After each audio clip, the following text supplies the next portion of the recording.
विधानसभा चुनाव के लिए आज हो रही है मतगणना के दौरान एनडीए को भारी बहुमत मिलता नजर आ रहा है। एनडीए 189 सीटों पर बढ़त बनाए हुए है, वहीं महागठबंधन केवल 50 सीटों पर ही आगे है। एनडीए में शामिल भाजपा 85 और जेडीयू 76 सीटों पर आगे है, वहीं एलजेपी 22 पर, एचएएम 4 और आरएलएम 4 पर बढ़त बनाए हुए है। वहीं महागठबंधन में शामिल आरजेडी 34 सीटों पर और कांग्रेस मात्र 5 सीटों पर आगे है।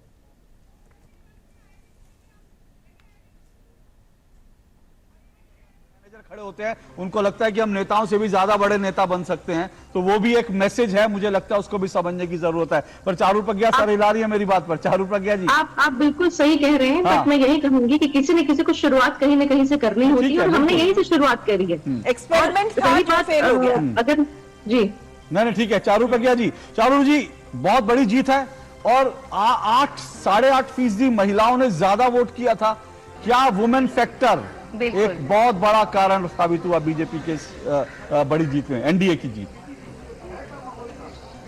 सभी को मेरा प्रणाम। देखिए, आंकड़े जिस तरफ जा रहे हैं वो दर्शा रहे हैं कि एक ऐतिहासिक जीत होगी।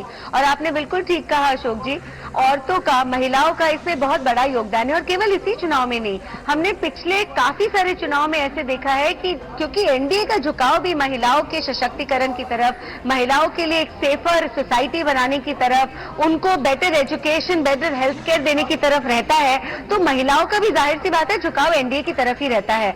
और जिस तरीके से बिहार को हमने पिछले 10-12 सालों में बदलते देखा है, जहां पर लड़कियां पढ़ने जा सकती हैं, जहां पर उनको आवाज मिल रही है, जहां पर उनको अच्छी नौकरियां मिल रही हैं, जो अपॉर्चुनिटी और फाइनेंशियल इंक्लूजन उनको मिला है, इस वजह से करीब इस बार 4 लाख पुरुषों से अधिक महिलाओं ने इस चुनाव में वोट डाला है। और मैं गारंटी के साथ आपको कह सकती हूँ, इन 4 लाख में से 4 लाख महिलाओं ने एनडीए को ही वोट दिया होगा।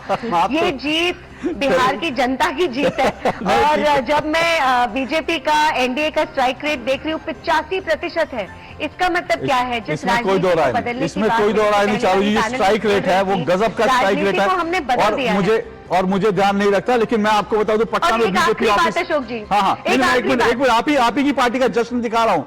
बीजेपी में पटना ऑफिस पर बीजेपी कार्यकर्ता कैसे जश्न मना रहे हैं वो दिखा रहा हूँ। मैं आ रहा हूँ उसके बाद चारू प्रज्ञा जी आपके पास, लेकिन ये बीजेपी दफ्तर का जश्न देखिए।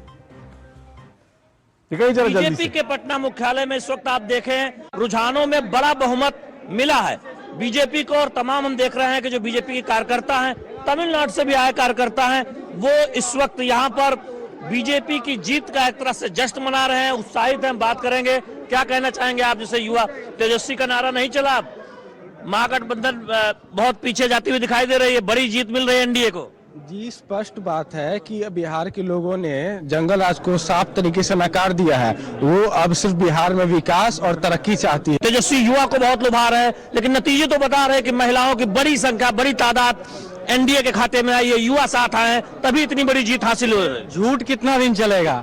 सफेद झूठ, हर घर रोजगार देना, 3,17,000 करोड़ का बिहार का बजट है, 12 लाख करोड़ रुपए कहां से लाएंगे? और युवाओं के लिए नीतीश कुमार ने कितना कुछ किया। इंटरनेशनल स्पोर्ट्स यूनिवर्सिटी हो गया, इंटरनेशनल स्टेडियम हो गया, ऋण मुक्त ब्याज दे दिया। नीतीश कुमार जी हर वर्ग के लिए काम कर रहे हैं। इस तरह से यहाँ पर एक तमिलनाडु से बीजेपी कार्यकर्ता है, उत्साहित है। देखिए, एनडीए के सहयोगी हैं आईडीएम के, एनडीए को जीत हासिल हुई तो यहाँ पर आए हैं जीत का जश्न मनाने। वो पहले अपना लीडर तिरु एडप्पाडी के पळनिसामी, उनको विशेष दे दिया, वो होने वाले गवर्नमेंट को, वो नीतीश कुमार जी को अभी वो मुबारक भेज दिया। केवल बिहार में ही नहीं है, पूरे देश में एनडीए एकजुट है। तो एआईडीएमके के जो लीडर हैं यहाँ पर इस जीत का जश्न मनाने आए हैं बीजेपी के पटना कार्यालय में। कैमरामैन मोर मुकुट के साथ शैलेंद्र मिश्र, डीडी न्यूज, पटना।